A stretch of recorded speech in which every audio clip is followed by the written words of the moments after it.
Second chapter जे आहे quadratic equation त्याचा अभ्यास करायचा आहे. तर आपण 9व्या इयत्तेमध्ये बरोबर आहे, मागच्या इयत्तेमध्ये आपण स्टँडर्ड 9 मध्ये कसला अभ्यास केलेला आहे, तर आपण पॉलिनॉमियल जी अभ्यास केली, पॉलिनॉमियल म्हणजे बहुपदी, तिचा जो आपण अभ्यास केलेला आहे, तर त्या पॉलिनॉमियलमध्ये आपण जे क्लासिफिकेशन पाहिलं होतं, त्यात कोणकोणत्या टाईपचे पॉलिनॉमियल आहेत, टाईप्स ऑफ पॉलिनॉमियल ते आपण पाहिल्या होत्या. ते सुद्धा दिलं पाहिजे.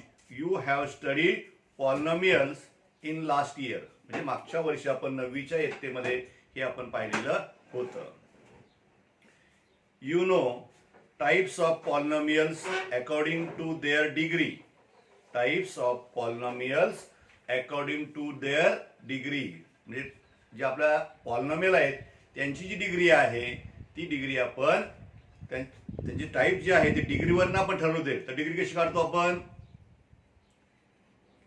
त्याचा जो इंडेक्स आहे maximum index of the variable, म्हणजे तुमचा चलाचा सर्वात मोठा जो घातांक असतो त्याला आपण काय म्हटलं होतं, डिग्री ऑफ द पॉलिनॉमियल. त्याला मराठीमध्ये बहुपदीची कोटी असं आपण म्हटलेलं होतं. पहा, Wien the degree of polynomial, हे महत्वाचं पहा, Wien the degree of polynomial is 1, degree of polynomial is 1, it is called a linear polynomial. म्हणजे डिग्री 1 असेल, हायेस्ट पॉवर, हायर इंडेक्स हा जर 1 असेल दिलेल्या पॉलिनॉमियल मध्ये, तर त्या पॉलिनॉमियलला लिनियर पॉलिनॉमियल किंवा तिलाच रेषीय बहुपदी असे म्हटलं जातं. And if degree of polynomial is 2, degree of polynomial is 2, म्हणजे त्याचा हायेस्ट इंडेक्स जो आहे तो तुमचा 2 असेल. हायेस्ट इंडेक्स म्हणजे घातांक तुमचा जास्तीत जास्त 2 असेल, then it is called a quadratic polynomial. तर तिला क्वाड्रॅटिक पॉलिनॉमियल म्हणजे तिला वर्ग बहुपदी, क्वाड्रॅटिक पॉलिनॉमियल म्हणजेच वर्ग बहुपदी. असे आपण या बहुपदींचे टाईप जे आहेत ते पाहिलं. क्युबिक, बरोबर आहे, क्युबिक पॉलिनॉमियल, अशा आपण अनेक टाईप जे आहेत ते आपण 9वी इयत्तेमध्ये पाहिलं होतं. इथं आपलं दोनच होता, लिनियर पॉलिनॉमियल आणि क्वाड्रॅटिक पॉलिनॉमियल, हे आपल्याला ठरवायचे आहेत.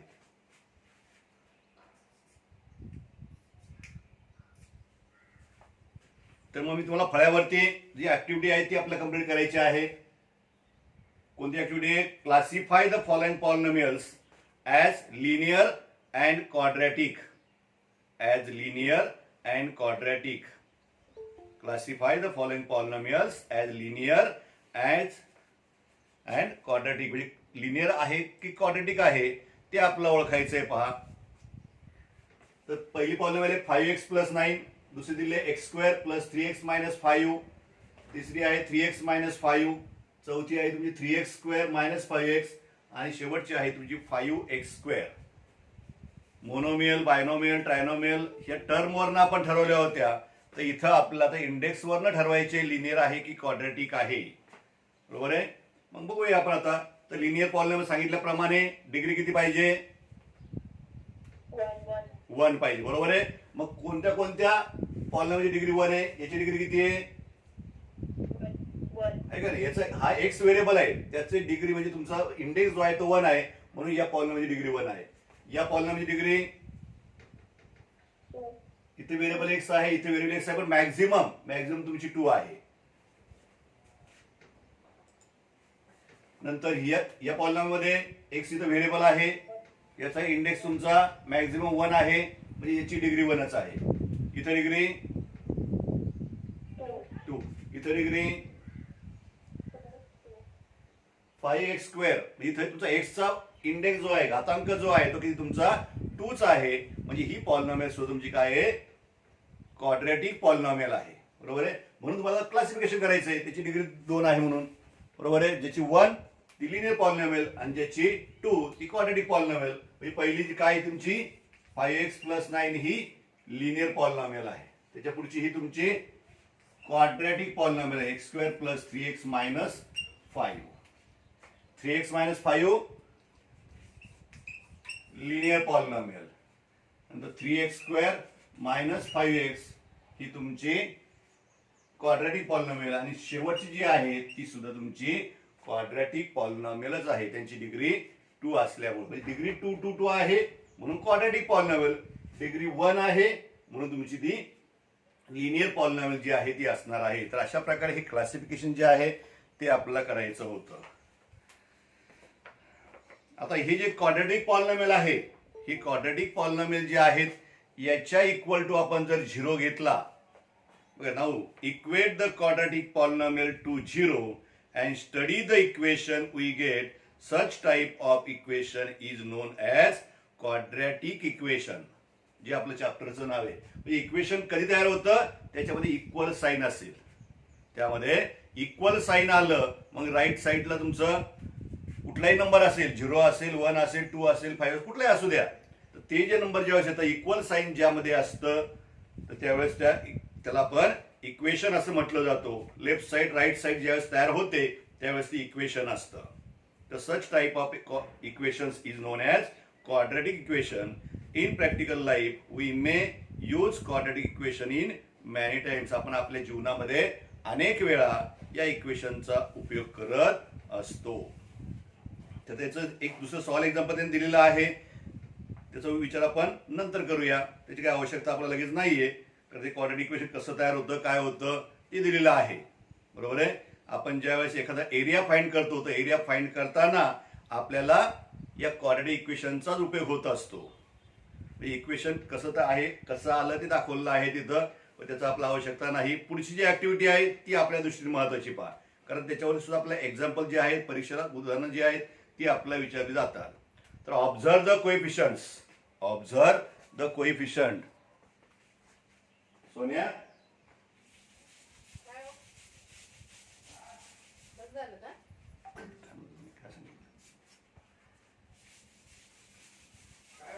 काय काय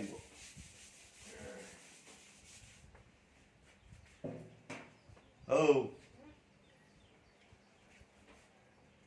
चालू की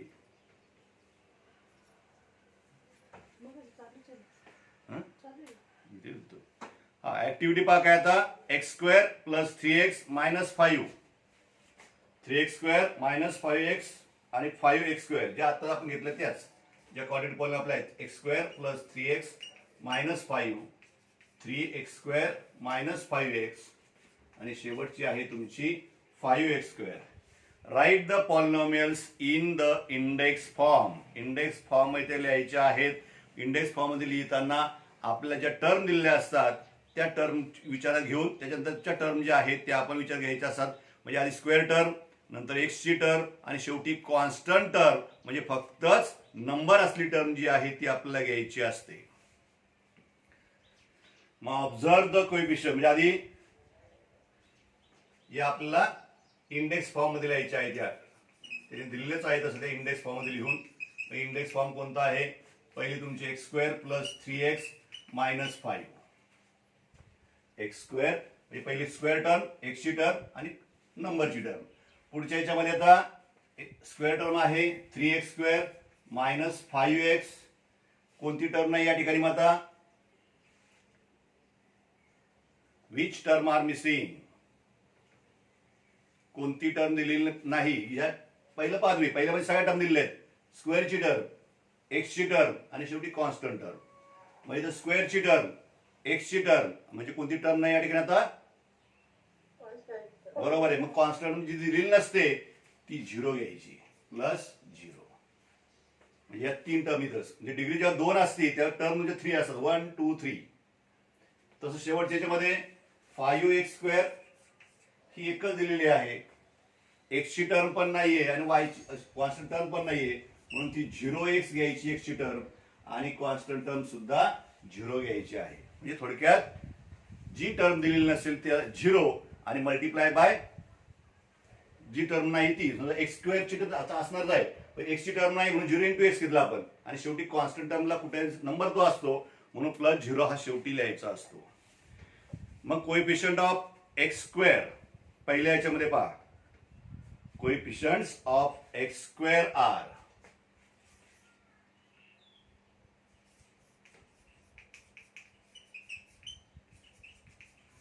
एक्स स्क्वेअरचे कोएफिशियंट कोणकोणते आहेत ते दिलेलं आहे आपल्याला पहिलं.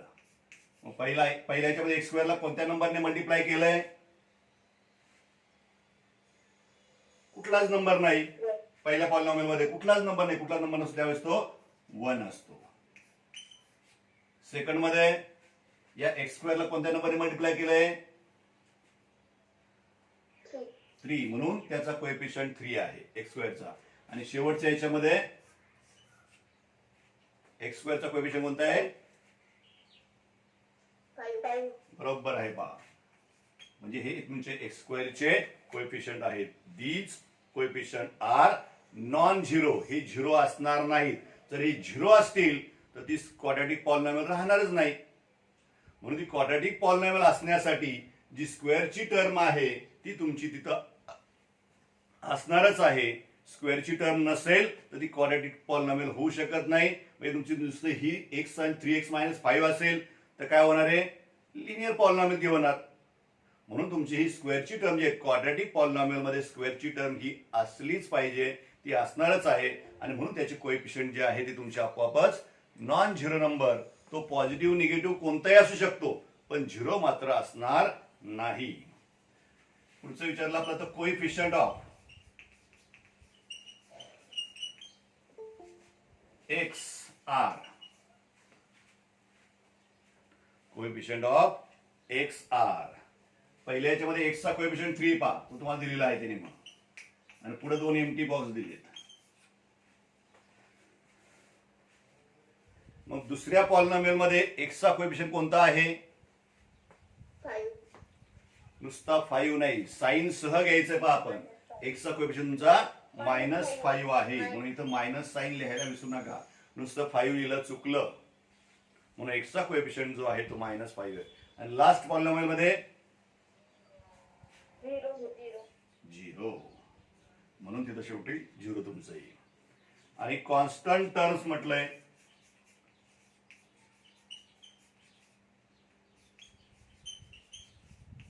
Constant terms R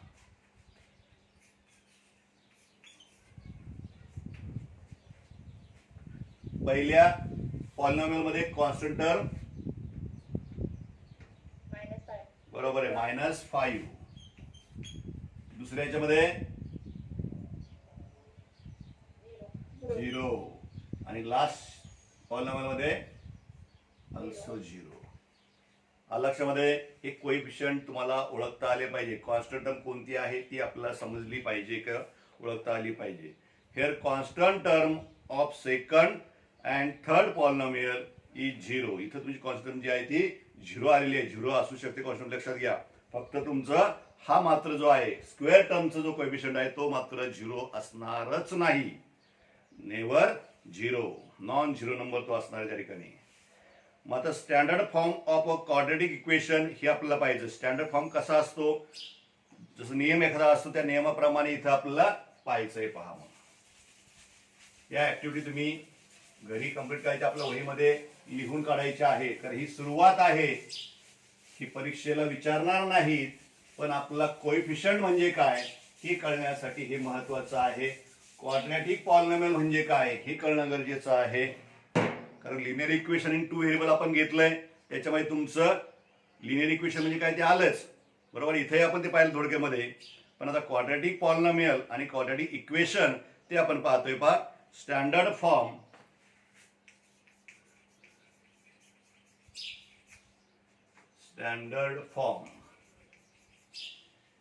of a quadratic equation.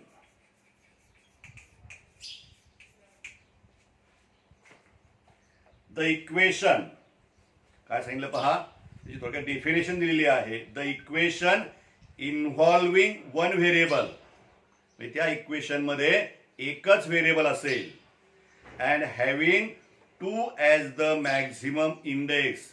त्या व्हेरिएबलची किंवा त्या इक्वेशनची डिग्री जी आहे किंवा इंडेक्स जो आहे त्या व्हेरिएबलचा तो मॅक्झिमम म्हणजे जास्तीत जास्त किती असणार आहे? 2 असणार आहे. Index of the variable is called the quadratic equation. म्हणून जनरल फॉर्म इज. जनरल किंवा स्टँडर्डच त्याला म्हणतो आपण. General form is ax square plus bx plus c equal to 0. ax square plus bx plus c equal to 0. ABC are real numbers. ABC are real numbers. ही जी ABC आहे, A, B आणि C. ABC are real numbers म्हणजे belongs to R. Set of जे आपण पाहिलेत numbers त्याच्यामध्ये real numbers of set आपण बघितलेला आहे. तर हा तो आहे. And A is not equal to 0. And A is not equal to 0. कारण ए 0 असणार नाही, कारण ती तुमची स्क्वेअर टर्मचा कोएफिशियंट तो आहे. A is the coefficient of square term. X स्क्वेअरचा कोएफिशियंट जो आहे तो ए आहे, तो नॉन झिरो असतो. हे आपल्या डोक्यात राहिलं पाहिजे कायम. म्हणून इथं जनरल फॉर्म लिहिताना सुद्धा तुमचा ए ची व्हॅल्यू 0 असणार नाही. तर ax square plus bx equal to 0 is the general form of a quadratic equation. तर हे तुमचं क्वाड्रॅटिक इक्वेशनचं जनरल फॉर्म किंवा सामान्य रूप आहे असं आपल्याला सांगता येईल. पुन्हा पुढची ऍक्टिव्हिटी जी आहे ती आपण आता कंप्लीट करणार आहोत. डेफिनेशन लक्षात आहे सर्वांना? जनरल फॉर्म लक्षात आला आहे? ओके. खरं ax स्क्वेअर आधी स्क्वेअर टर्म, नंतर x ची टर्म प्लस सी म्हणजे कॉन्स्टंट टर्म आणि equal to 0. Right hand side या ठिकाणी 0 असणार आहे. तुम्हाला इक्वेशन दिली जातात आणि right this equation in general form असं सांगितलं जातं. त्यावेळेस तुमचं लेफ्ट साइडला सगळं घेऊन यायचं आहे. आधी स्क्वेअर टर्म लिहायची, नंतर एक्स ची टर्म लिहायची, नंतर कॉन्स्टंट टर्म लिहायची आणि इक्वल टू तुमचा 0च असला पाहिजे. 0 पेक्षा वेगळा तो ठेवायचा नाही जनरल फॉर्म मध्ये लिहिताना.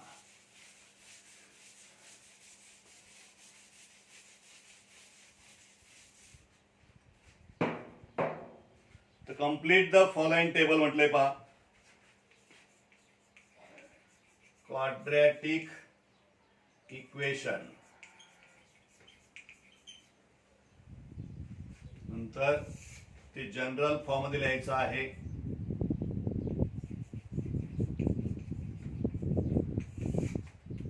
आणि नंतर मग ए ची व्हॅल्यू, बी ची व्हॅल्यू आणि सी ची व्हॅल्यू अशा आपल्याला लिहून काढायच्या आहेत. तर पहिलं आपलं इक्वेशन दिलेलं आहे X square minus 4 equal to 0. दुसरं इक्वेशन आहे Y square equal to 2y minus 7 आणि X square plus 2x equal to 0. अशी 3 इक्वेशन्स आपल्याला दिलेली आहेत आणि त्यासाठी ही ऍक्टिव्हिटी आपल्याला आता कंप्लीट करायची. पहा मग जनरल फॉर्म मध्ये पहिलं इक्वेशन कसं तयार होईल? का इथं कोणती टर्म मिसिंग आहे, कोणती टर्म दिलेली नाही? बरोबर आहे. एक्स ची टर्म दिलेली नाही आणि जी टर्म दिलेली नसेल त्याचा कोएफिशियंट 0 घेऊन ती आपल्याला लिहायची आहे. म्हणजेच तुमचं काय होईल? X square plus 0x minus 4 equal to 0. बाकी कुठेही साईन चेंज करायचं नाही. हे -4 आहेत, मायनसच राहिले पाहिजे, चुकून ते पॉझिटिव्ह करायचे नाहीत. तुमची जी टर्म दिलेली नसेल त्याला मात्र पॉझिटिव्ह साईन घ्यायचं आहे. म्हणून X square plus 0x minus 4 equal to 0 हे तुमचं जनरल फॉर्म मधलं इक्वेशन तयार झालं. आणि मग आता तुम्हाला ए ची व्हॅल्यू लिहायची. म्हणजे एक्स स्क्वेअरला कोणत्या नंबरने मल्टिप्लाय केलंय ती व्हॅल्यू म्हणजे ए.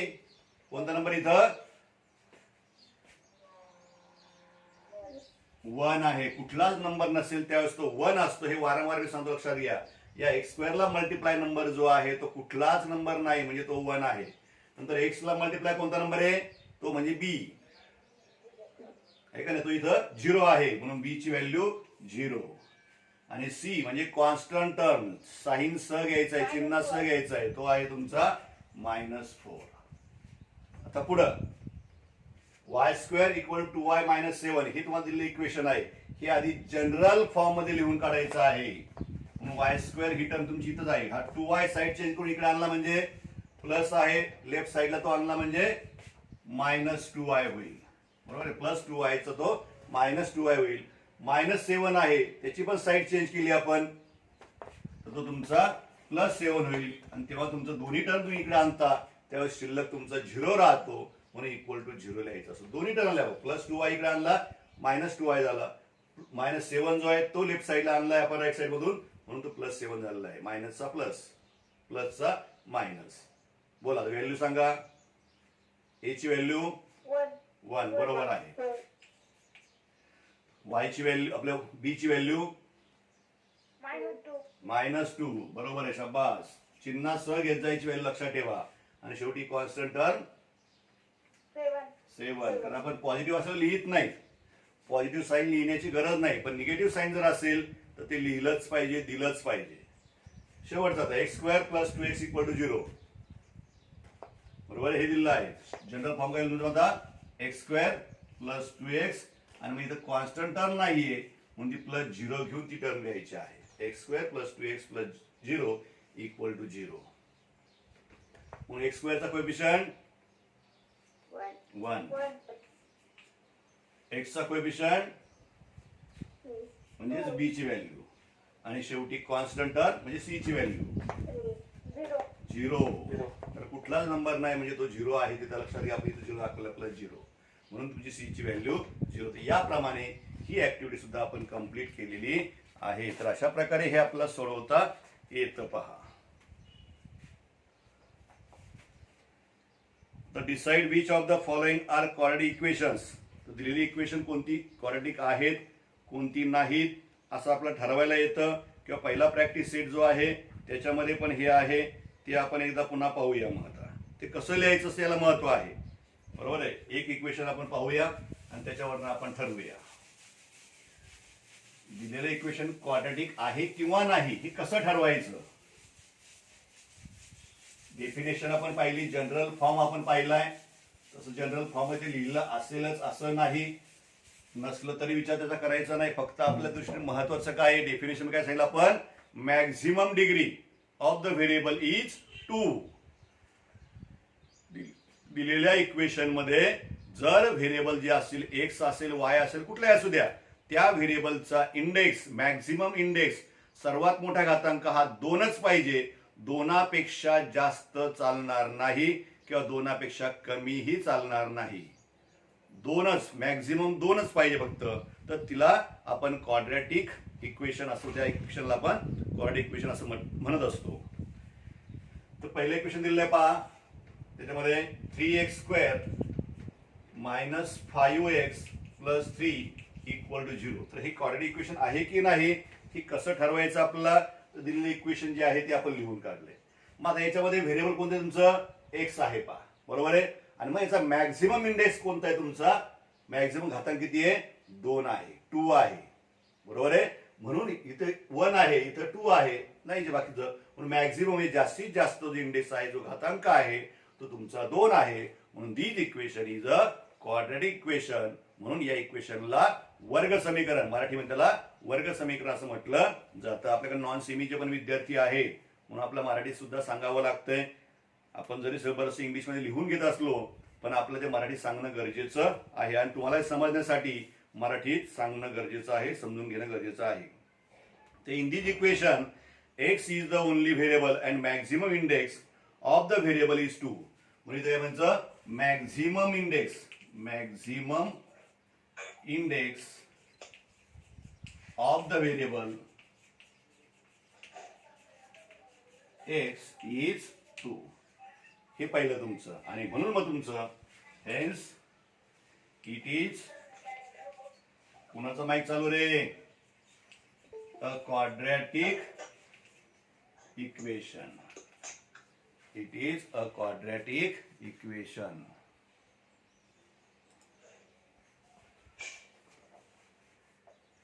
लक्षामध्ये मॅक्झिमम इंडेक्स इथं 2 पाहिजे. Index of the variable X is 2. Maximum पाहिजे. मॅक्झिमम किती, 2च असला पाहिजे, 2 पेक्षा जास्त नकोय.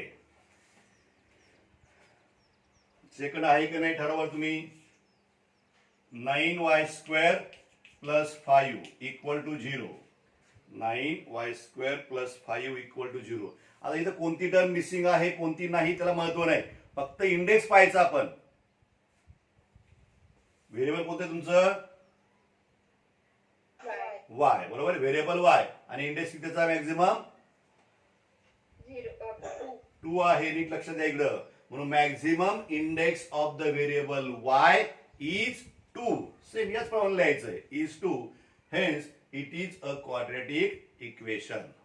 लक्षामध्ये हे क्वाड्रॅटिक इक्वेशन आहे की नाही, तर हे आहे. पुन्हा पुढचं तिसरं जे आहे ते आपण पाहूया.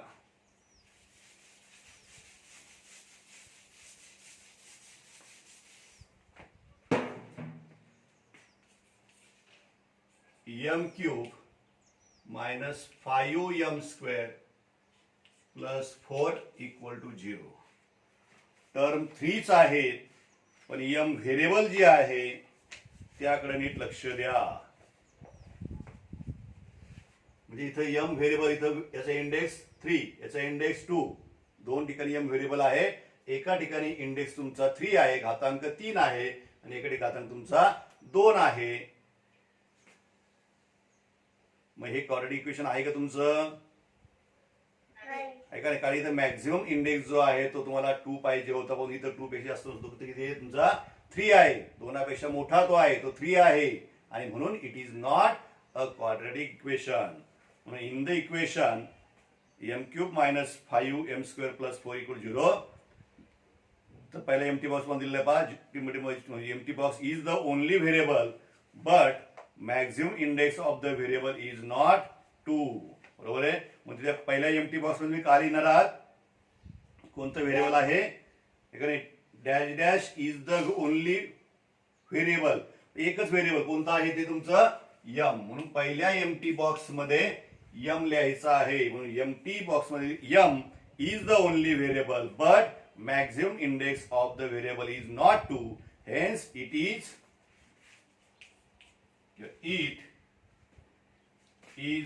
नॉट, ठीक आहे, इज नॉट हा शब्द इथे आला पाहिजे एम्प्टी बॉक्स मध्ये. इट इज नॉट म्हणजे it is not a quadratic equation.